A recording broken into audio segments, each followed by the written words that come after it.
Buenos días a todos. Hoy, miércoles 1 de septiembre de 2021, vamos a seguir con la lectura de Cómo suprimir las preocupaciones y disfrutar de la vida de Dale Carnegie. Yo soy Gino Carpentieri, estamos conectados desde la plataforma de TGU de Toga United y vamos a seguir con la tercera parte de su libro, Cómo acabar con el hábito de la preocupación antes de que él acabe con nosotros. Cómo expulsar la preocupación de su mente. Nunca olvidaré una noche cuando Marion Douglas era alumno de una de mis clases. No he empleado su verdadero nombre, me pidió por razones personales que no revelara su identidad. Pero aquí está su auténtica historia, tal como la contó a la clase. Nos dijo que la tragedia había golpeado su casa, no una vez, sino dos. La primera vez perdió a su hijita de 5 años, a la que adoraba. Su esposa y él creyeron que no podrían soportar esa pérdida, pero como dijo, 10 meses después, Dios nos dio otra hija, que murió a los 5 días. Esa doble aflicción era casi imposible de soportar.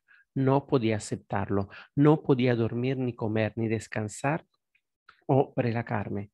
Tenía los nervios hechos pedazos y había perdido la confianza, nos explicó este padre. Finalmente acudió a los médicos. Uno le recomendó píldoras contra el insomnio y otro un viaje. Probó ambas cosas, pero ninguno de los remedios sirvió de nada. Nos contó, me sentía como si tuviera el cuerpo en un torno y alguien fuera apretando más y más la clavija del torno. Era la tensión producida por el pesar. Si alguna vez ha estado usted paralizado por la pena, sabrá lo que quería decir. Pero gracias a Dios me quedaba único, un niño de 4 años. Él me dio la solución al problema.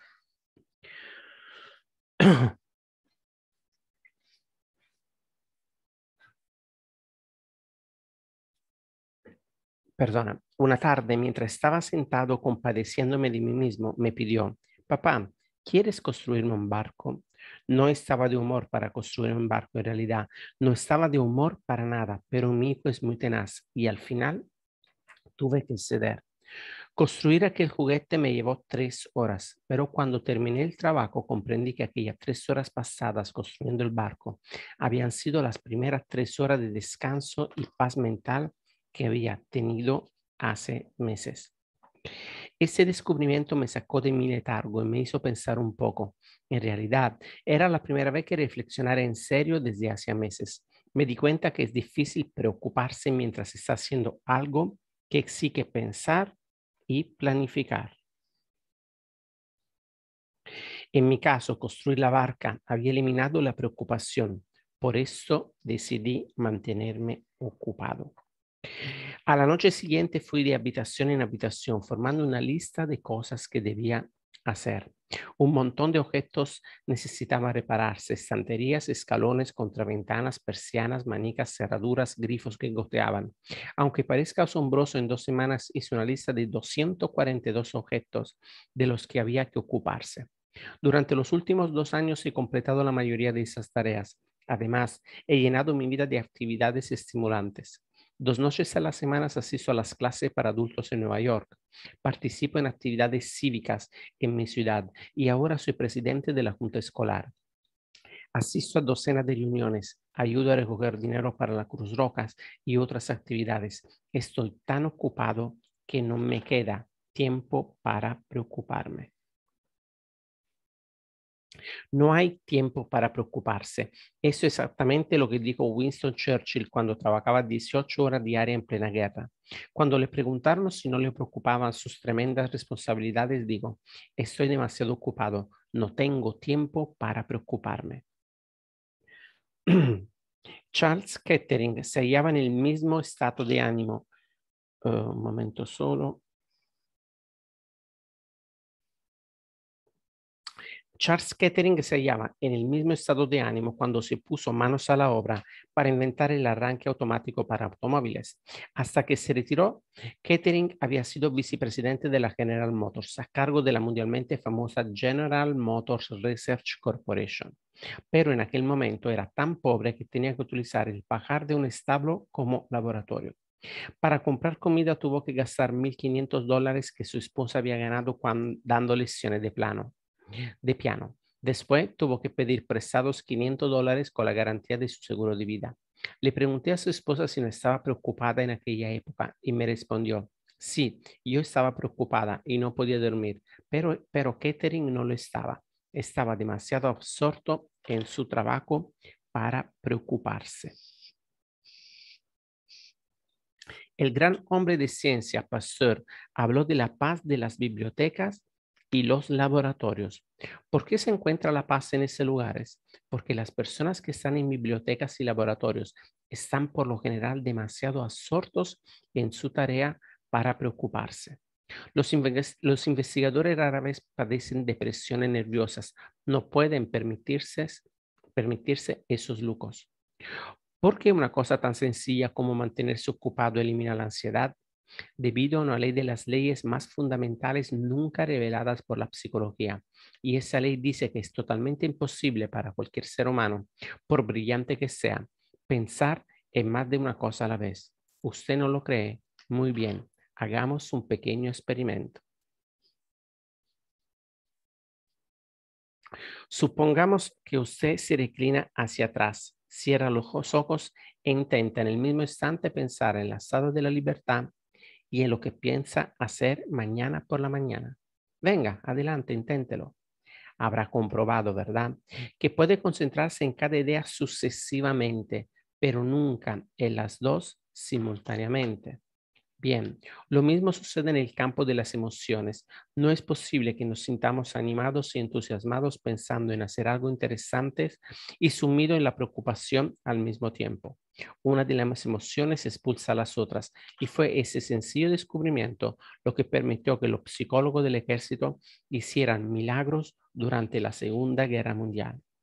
Cuando los hombres volvían de una batalla, Cuando los hombres volvían de una batalla, tan conmocionados por la experiencia sufrida que recibían el nombre de psiconeuróticos, los médicos del ejército prescribían como remedio, manténganlos ocupados. Cada minuto de esos hombres con los nervios destrozados estaba lleno de actividad. Por lo general, una actividad al aire libre, como pescar, cazar, jugar a pelota, golf, hacer fotografía, construir jardines y bailar. No se les dejaba tiempo para rumiar sobre sus terribles experiencias. Terapia ocupacional es el término que emplea ahora la psiquiatría para el trabajo prescrito como si fuera una medicina. No es nada nuevo. Los médicos griegos la propugnaban 500 años antes del nacimiento de Cristo. Los cuáqueros la utilizaban en Filadelfia en tiempo de Benjamin Franklin. Un hombre que visitaba un sanatorio cuáquero en 1774 se escandalizó al ver que los enfermos mentales estaban ocupados hilando lino. Pensaba que aquellos desdichados estaban siendo explotados hasta que los cuáqueros le explicaron que había descubierto que los pacientes mejoraban cuando hacían algún trabajo. Era un sedante para los nervios. Cualquier psiquiatra nos dirá que el trabajo, el mantenerse ocupado, es uno de los mejores anestéticos que hay para los nervios enfermos. Henry Longfellow lo averiguó por sí mismo cuando perdió a su joven esposa. Esta estaba fundiendo lacre con una vela cuando se le prendió fuego en la ropa. Longfellow oyó los gritos y trató de ayudarla, pero ella murió debido a las quemaduras.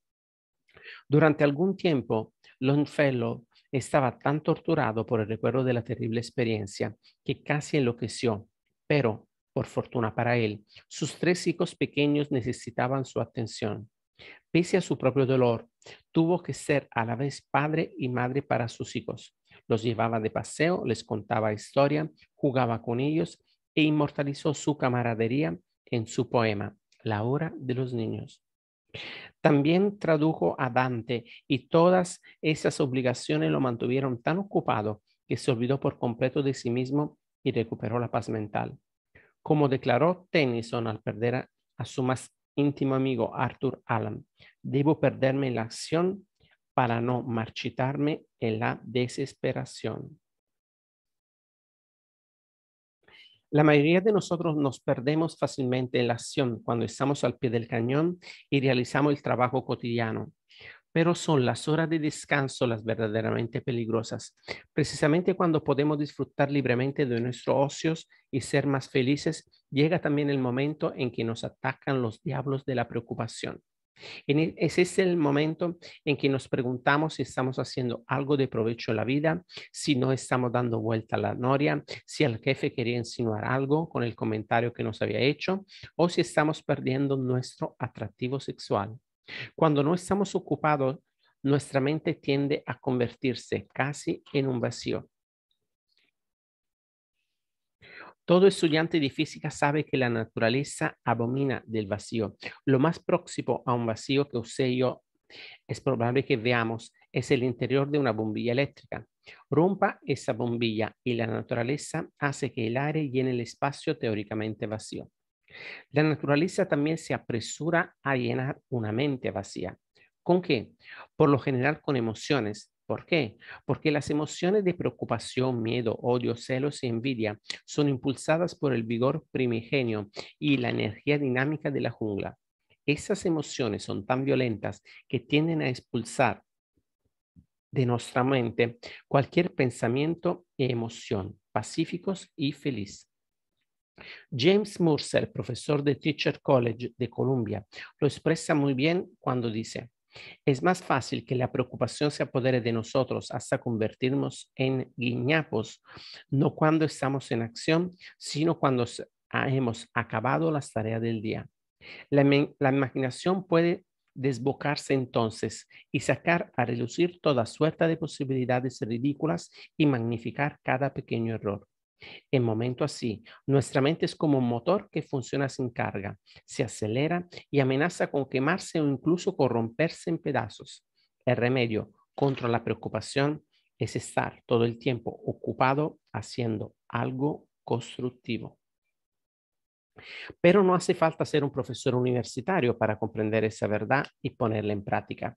Durante la Segunda Guerra Mundial conocí a una ama de casa que había descubierto por sí misma que el remedio contra la preocupación es estar todo el tiempo ocupado haciendo algo constructivo. Yo conocí a esa mujer y a su esposo en el vagón restaurante cuando viajaba desde Nueva York a mi granja en Missouri. Esta pareja me dijo que su hijo se había incorporado a las Fuerzas Armadas al día siguiente de Pearl Harbor. La mujer me contó que casi había perdido la salud a causa de la preocupación que sentía por su único hijo. ¿Dónde estaba? ¿Estaba salvo o luchando? ¿Resultaría herido o muerto? Cuando le pregunté cómo había superado sus preocupaciones, me contestó, ocupando mi tiempo. Me dijo que al principio despidió a su sirvienta e intentó estar siempre ocupada haciendo todo el trabajo de la casa ella misma. Pero eso no le sirvió de mucho. El problema era, explicó, que podía hacer el trabajo de la casa casi mecánicamente, casi sin utilizar la cabeza. O sea, que seguía preocupándose mientras las camas y fregaba los platos. Me di cuenta de que necesitaba algún trabajo nuevo que me ayudara a estar ocupado, tanto mental como físicamente, todas las horas del día. Así que acepté un trabajo de vendedora en unos grandes almacenes. Esa fue la solución, digo. Inmediatamente me encontré en medio de un torbellino de actividad, clientes aglomerándose a mi alrededor, preguntándome precio, pidiéndome tallas, colores, ni un segundo para pensar en nada que no fueran mis obligaciones inmediatas. Y al llegar la noche, no podía pensar en nada que no fueran mis doloridos pies. Y en cuanto cenaba, me desplomaba en la cama y caía en la inconsciencia de forma inmediata. No tenía ni tiempo ni energía para preocuparme. Descubrió por sí misma lo que John Corper Poe quería decir cuando en The Art of Forgetting the Unpleasant, el arte de olvidar lo desagradable, escribía, cierta cómoda seguridad, cierta profunda paz interior, una suerte de feliz insensibilidad calman los nervios del animal humano cuando está absorto en la tarea que tiene asignada. Y qué bendición que eso sea así. Osa Johnson, una de las más famosas exploradoras del mundo, me contó cómo había encontrado alivio para sus preocupaciones y penas. Puede que haya leído el relato de su vida. Se titula I Married Adventure, me casé con la aventura. Si ha existido alguna vez una mujer que se casara con la aventura, ella es esa mujer. Martin Johnson se casó con ella cuando era una jovencita de 16 años, haciéndola abandonar las calles de Chanute, Kansas, y transportándola a los salvajes senderos de la selva del Borneo. Durante un cuarto de siglo, esta pareja de Kansas viajó por todo el mundo haciendo películas de la cada vez más escasa vida salvaje de Asia y África. Algunos años después, estaban haciendo una gira de conferencias mostrando sus famosas películas. Cogieron un avión en Denver con destino a la costa. El avión se estrelló contra una montaña. Martin Johnson murió de forma instantánea. Los médicos dijeron que Osa no volvería a levantarse de la cama, pero no conocían a Osa Johnson. A los 3 meses estaba en una silla de ruedas, dando conferencias ante auditorios numerosos. Aquella temporada dio 100 conferencias, toda desde su silla de ruedas. Cuando le pregunté por qué había hecho aquello, me contestó, lo hice para no tener tiempo para la pena y la preocupación. Osa Johnson había descubierto la misma verdad que Tennyson había proclamado un siglo antes. Debo perderme en la acción para no marchitarme en la preocupación.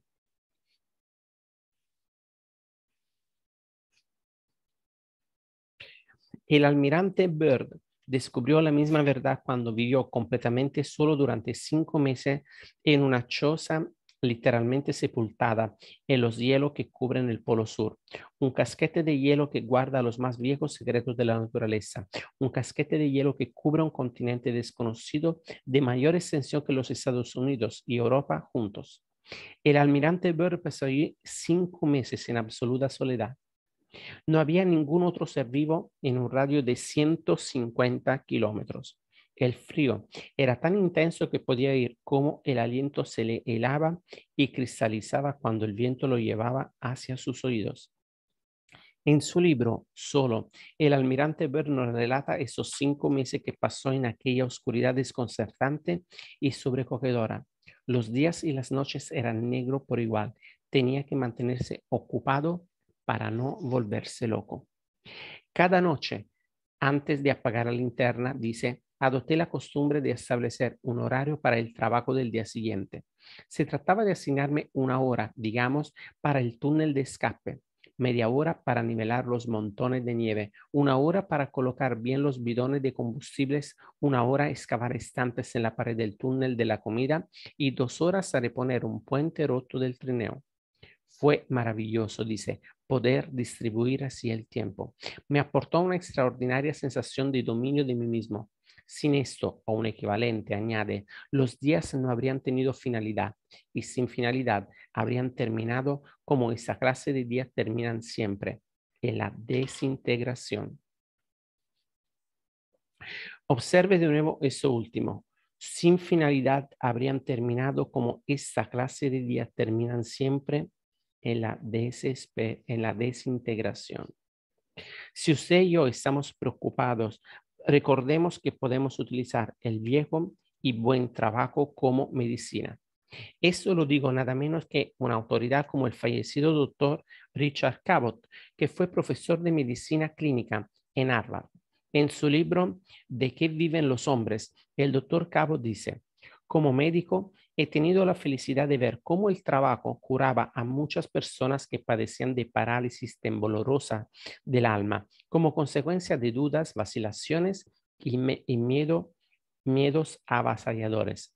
El valor que nos proporciona nuestro trabajo es como la confianza en sí mismo que Emerson hizo famosa para siempre. Si usted y yo nos mantenemos ocupados, si nos sentamos y nos obsesionamos, engendraremos una multitud de lo que Charles Darwin llamaba los Weaver Jibbers, que no son más que nuestros viejos duendes que nos dejan vacíos y destruyen nuestro poder de acción y nuestra fuerza de voluntad. Conocí a un hombre de negocio de Nueva York que combatía a los Weaver Givers haciendo tantas cosas que no tenía tiempo de obsesionarse y angustiarse. Se llama Tremper Longman y era alumno de una de mis clases. Lo que decía sobre cómo vencer a la preocupación era tan interesante, tan impresionante, que le pedí que cenara conmigo un día después de la clase y nos quedamos en el restaurante hasta bien pasada la medianoche, hablando de sus experiencias, y esta es la historia que me contó. Hace 18 años estaba tan preocupado que padecía insomnio.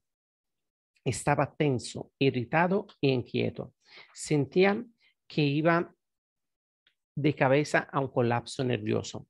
Tenía razones para estar preocupado. Era tesorero de la Crown Fruit and Extract Company. Teníamos $500,000 invertido en fresas envasadas en latas de 4 litros. Durante 20 años habíamos vendido esa lata de fresa a los fabricantes de helados. De pronto, nuestras ventas se pararon porque los grandes fabricantes de helados, como la National Dairy Board, estaban aumentando rápidamente su producción y ahorraban tiempo y dinero comprando las fresas en barriles. No solo nos quedábamos con $500,000 en fresas que no podíamos vender, sino que además teníamos un contrato que nos obligaba a comprar fresa por valor de $1,000,000 más en los próximos 12 meses. Los bancos nos habían prestado ya $350,000 y no podíamos ni devolver ni renovar esos préstamos. No es de extrañar que estuviera preocupado. Corrí a Watsonville, en California, donde estaba nuestra fábrica, y traté de persuadir a nuestro presidente de que las condiciones se habían cambiado y de que nos enfrentábamos a la ruina. Se negó a creerme. Echó la culpa de todo a la oficina de Nueva York. No sabíamos vender. Después de días de suplicar, conseguí persuadirlo de que dejara de envasar más fresas y que vendieran los nuevos suministros en el mercado de fruta fresca de San Francisco. Esto casi solucionaba nuestros problemas. Debería haber podido dejar de preocuparme entonces, pero no podía. La preocupación es un hábito y yo tenía ese hábito. Cuando volví a Nueva York, comencé a preocuparme por todo, por la cereza que estábamos comprando en Italia, por las piñas que estábamos comprando en Hawái y así sucesivamente. Estaba tenso, inquieto, no podía dormir y, como ya he dicho, iba de cabeza a un colapso nervioso. Desesperado, adopté un modo de vida que me curó del insomnio e eliminó mis preocupaciones. Me puse a hacer cosas. Estaba tan ocupado con problemas que exigían toda mi capacidad que no tenía tiempo de preocuparme. Había estado trabajando 7 horas diarias. Ahora empecé a trabajar hasta 15 y 16.